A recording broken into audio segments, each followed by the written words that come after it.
आप एक किसान मोर्चा अध्यक्ष भी हैं, तो मैं यह भी जानना चाहूँगा कि छत्तीसगढ़ के नौजवानों का क्या भविष्य है?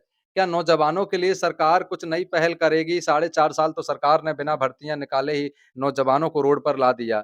तो क्या सच में सरकार इन नौजवानों के लिए इलेक्शन से पहले कुछ ऐसा करेगी जिससे कि नौजवान बेचारा जो तैयारियों कर रहा है, क्या उस तैयारी का उसे कुछ लाभ मिलेगा, उसे फल मिलेगा या नहीं? नमस्कार सर, सबसे पहले आप अपना मुझे नाम बताइए? जी, रामगोपाल वर्मा, कृषक कल्याण संघ प्रदेश अध्यक्ष। जी। देखिए, ऐसी बात है, वादे तो बहुत सारा किया गया था। उस पूरे वादे पे खरा नहीं उतर पाया अभी तक से। और रही सवाल क्या है, जो सबसे समस्या हमारी छत्तीसगढ़ में, ग्राम में, प्रत्येक ग्राम की बात कर रहा हूँ मैं, गौठान की बात कर रहा हूँ मैं। जो शासकीय योजना गौठान के निर्माण प्रत्येक गाँव में निर्माण कराया गया है, उसमें किसानों को लाभ कब मिलता, जब गौठान में प्रत्येक गांव के मवेशियों को रख-रखाव सही रखते, वो आज तक से वैसी हुँ। गौठान में कहीं दिखने के लिए वो नहीं मिलता है। अच्छा सर, एक चीज़ बताइए जैसे गौठान तो ख़ैर अच्छी चीज़ है कि सरकार ने पहल की है। अब तो गौठान में गोबर की खरीदी भी हो रही है, महिलाओं को रोज़गार मिल रहा है। तो क्या सही नहीं है वो? गौठान बनाया है, निर्माण करवाया है, ये अच्छी बात है। हम उसके विपक्ष बात नहीं करेंगे। हमारी बात ये है, समस्या यही किसानों का, जो गौ माता की बातें करते, बड़े-बड़े वादा करते, गौ माता के अध्यक्ष राष्ट्रीय अध्यक्ष बोलते हैं, उस वो अध्यक्ष को मैं बोलना चाहता हूँ, आज लवारिस गौ माता सड़क पर बेजान मारा जाते हैं और जगह-जगह लवारिस का पड़ा रहते हैं, उससे कोई देख-रेख करने वाला इस सरकार में ऐसी नेता नहीं है। नेता उसको कहते हैं जो गौ माता की रक्षा करे, गौ माता की बात करते हैं। उस आदमी को, उस व्यक्ति को, जिस अगर कहने का मतलब, छोटी सी एग्जाम्पल बता रहा हूँ मैं, अगर किसी इंसान को दुर्घटना हो जाते हैं, दुर्घटना होने पर उस इंसान के प्रति कहाँ से कहाँ ये नीचे से लेकर ऊपर तक कार्रवाई होते हैं, तो क्या गौ माता की वो ये जीव नहीं होता है क्या? वो भी जीव है ना। इस बात को सरकार को समझना चाहिए। देखने में हमें दुख लगता है और इस बात को सरकार के नियम कहते हैं, गौ माता का संरक्षक करते हैं, हमें शर्म लगता है उसको, और कहने वाला को भी शर्म आना चाहिए। जी। अच्छा सर, जैसे कि अभी आपने गौठान की बात कही, बड़ा अच्छा लगा कि गौ माता का जो सम्मान आपने किया। सच बात है कि गौठान जैसी व्यवस्थाएँ तो छत्तीसगढ़ में हैं, पर कहीं न कहीं उस गौठान से कोई फ़ायदा नहीं मिल रहा है गायों को। मैं अगर बात करूँगा सर कि एक तो ये गौठान वाली व्यवस्था की बात हो गई। आप एक किसान मोर्चा अध्यक्ष भी हैं, तो मैं यह भी जानना चाहूँगा कि छत्तीसगढ़ के नौजवानों का क्या भविष्य है? क्या नौजवानों के लिए सरकार कुछ नई पहल करेगी? साढ़े 4 साल तो सरकार ने बिना भर्तियाँ निकाले ही नौजवानों को रोड पर ला दिया। तो क्या सच में सरकार इन नौजवानों के लिए इलेक्शन से पहले कुछ ऐसा करेगी जिससे कि नौजवान बेचारा जो तैयारियों कर रहा है, क्या उस तैयारी का उसे कुछ लाभ मिलेगा, उसे फल मिलेगा या नहीं? तो क्या कहना चाहेंगे नौजवानों के लिए एक संदेश क्या देना चाहेंगे आप? देखिए, मैं पूरे छत्तीसगढ़ के नौजवानों से पहली बात तो मैं निवेदन करना चाहता हूँ, जाग जाइए आप छत्तीसगढ़ के नौजवान साथियों। आज बेरोजगार पढ़े लिखे माँ बाप ने उस बच्चे को पढ़ाते हैं, तो कितना गरीबी पेट काट कर लाकर आप पढ़ाते हैं, है ना। अगर छत्तीसगढ़ की या पूरे प्रदेश के पढ़े लिखे नौजवान साथियों को आत्मनिर्भर बनाना चाहते हैं सरकार ने, तो मैं निवेदन करना चाहता हूँ सरकार से, आज नौकरी नहीं दे सकते हैं, उनको लिए कम से कम 2% ब्याज के तौर पर लोन के सुविधा कराना चाहिए, ताकि बेरोजगार नौजवान साथियों को एक रोजगार मिल सके, ना कि दर-दर भटकना पड़े। और रही सवाल किसान भाई की बात कर रहा हूँ मैं, किसान की मुद्दा, आज किसान को जोड़ा या देखा जाए नज़दीक से, अगर 6 से 7 महीना खेती करने पर उनको प्रतिदिन की रोज़ी उसका मंजूरी जोड़ा जाए, तो 100 से 150 उनका रोज़ी नहीं बनता है। अब इस बात तो के सरकार में बैठे हुए जब अपना वेतन दुगुना कर सकते हैं, कर्मचारियों का माँग पूरा कर सकते हैं, तो हम नहीं चाहते हैं, हम उसके विपक्ष बात नहीं कर रहे कर्मचारियों का, कि हम सम्मान कर रहे हैं कर्मचारी। उनका जो केंद्र का जो योजना है, 34% डीए उसको मिलना तय है। मगर उस बीच पे क्या साथ नेता मंत्रियों को गाड़ी का सुविधा, कमरा का सुविधा, मेडिकल का सुविधा, भत्ता का सुविधा, अरे वहाँ तक कपड़ा धोने का सुविधा। तो किसान के पास कोई कपड़ा नहीं है क्या? किसान मेरे भाइयों, नौजवान साथियों, उनका दुःख दर्द झाँक कर देखिए। जब उसी किसान, उसी के मज़दूर भाइयों, मेरे लेबर मज़दूरों, ये आज उन्हीं के बदौलत में आज कुर्सी में सरकार लोग, हर सरकार बैठते हैं। उनके लिए अनदेखा कर रहे हैं, है ना? और दूसरी बात, किसान भाइयों को जो शासकीय कर्मचारियों और नेता मंत्रियों को जो पेंशन दी जाती है, वह पेंशन पेंशन किसान, मेरे नौजवान किसान भाइयों को मिलना चाहिए।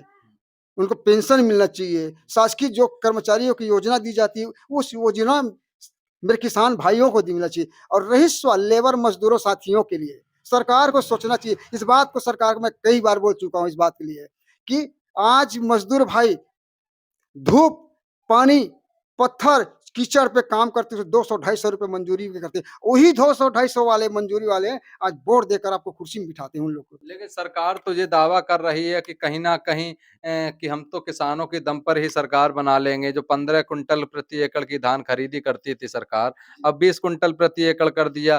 किसानों के हितों में किसान भी मानते हैं कि किसानों के हितों में सोचने वाली सरकार है, तो भूपेश बघेल सरकार को मान रहे हैं।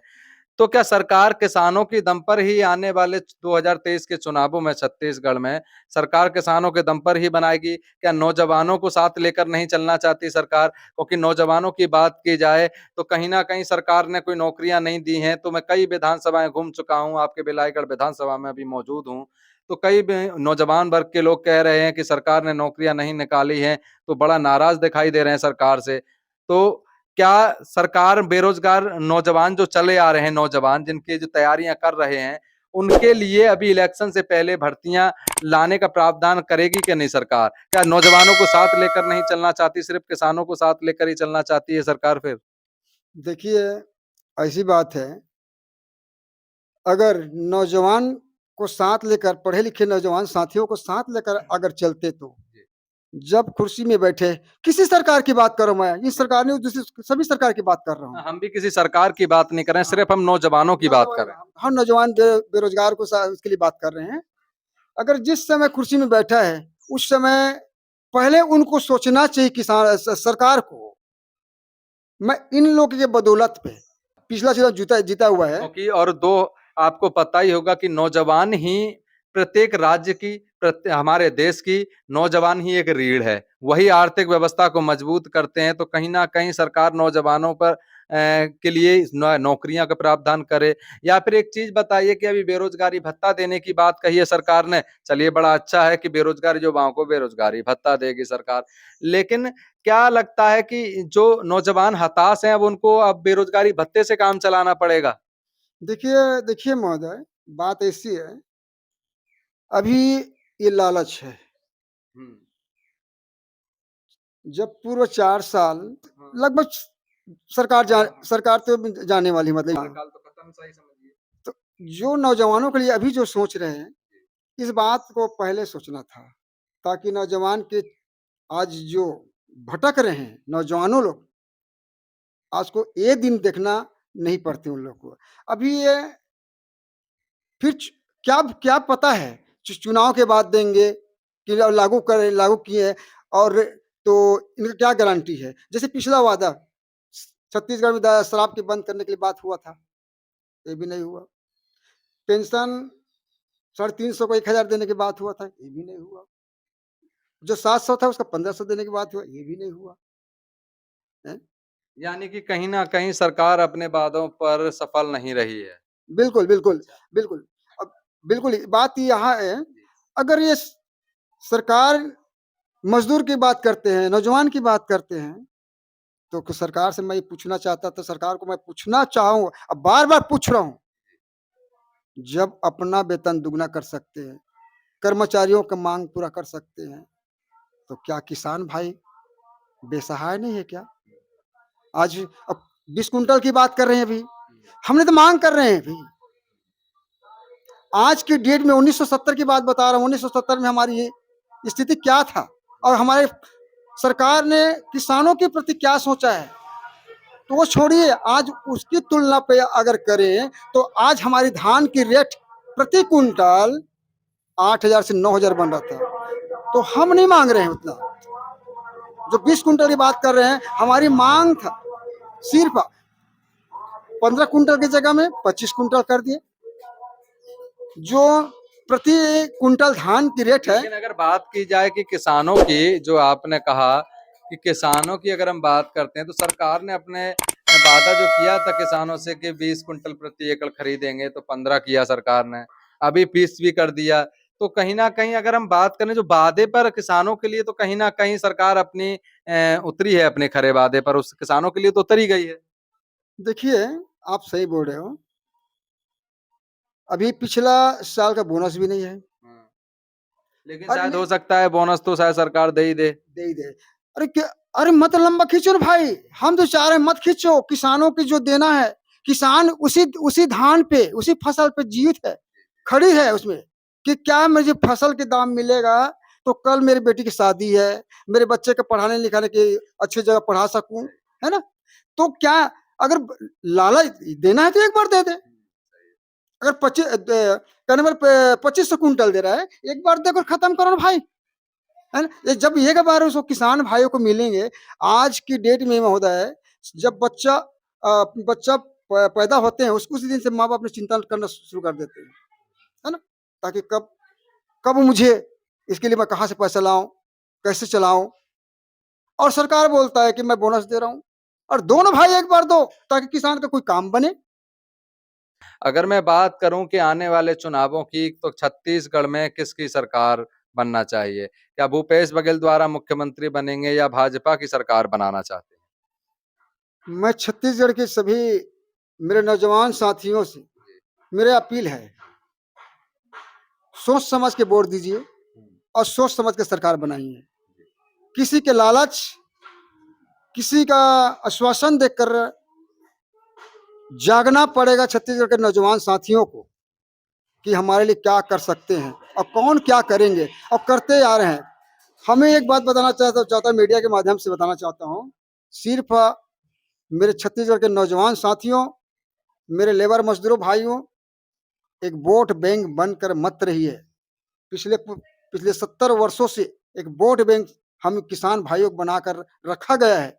अगर सरकार अभी भी उसके वक्त है कि सोचे, तो जो शासकीय कर्मचारियों को पेंशन तो दी जाती है, वो सारी सुविधा किसान भाइयों को मिलना चाहिए। अब प्रति एकड़, प्रति कुंटल 4,000 धान मिलना चाहिए। अब 15 कुंटल का जब 25 कुंटल लेना चाहिए। जो बेरोजगार नौजवान साथियों की 2% ब्याज के तौर पर लोन का सुविधा कराए, यही मेरा सरकार से मांग है और यही निवेदन है। बहुत-बहुत धन्यवाद सर आपका, हमारे साथ जुड़ने के लिए। आपसे बहुत अच्छा लगा बात करके। नमस्कार दोस्तों, आप सभी ने देखा कि ये छत्तीसगढ़ बेलाईगढ़ विधानसभा की सिंगीटार ग्राम पंचायत से किसान मोर्चा अध्यक्ष भी हैं, दूसरा यहाँ के पूर्व सरपंच भी रहे हैं। इन्होंने कई सारी ऐसी किसानों के हितों में कई सारी ऐसी बात कही है, किसानों की बात हो या युवाओं की बात हो या फिर अगर हम महिलाओं की बात कहें। तो कई सारे मुद्दों पर सवाल भी उठाए हैं कि किसानों के हितों में जो सरकार काम कर रही है, वो भी ठीक है, पर लेकिन उस काम को थोड़ा ठीक तरीके से और कर दिया जाए किसानों के हितों में। अगर वहीं हम बात करें, जैसे कि एक अहम मुद्दा भी उठाया है गौठान। गौठान सरकार दावा कर रही है कि छत्तीसगढ़ के प्रत्येक ग्राम पंचायत में गौठान जैसी व्यवस्थाएँ हैं। चलिए मान लेते हैं कि लगभग लगभग हैं ही सभी में। पर लेकिन उस गौठान की व्यवस्था में गौ माताओं का तो दिखा कुछ हुआ है। भी ना गाय माता जो हैं रोड पर, सड़क पर उनका एक्सीडेंट जो हो जाता है, तो कम से कम उनकी गौठान में देख-रेख तो अच्छी होनी चाहिए। तो धन्यवाद दोस्तों, आप मेरे साथ में बने रहिए। मैं गौरव पंडित, ग्राउंड पुल न्यूज़ के साथ। जय हिंद।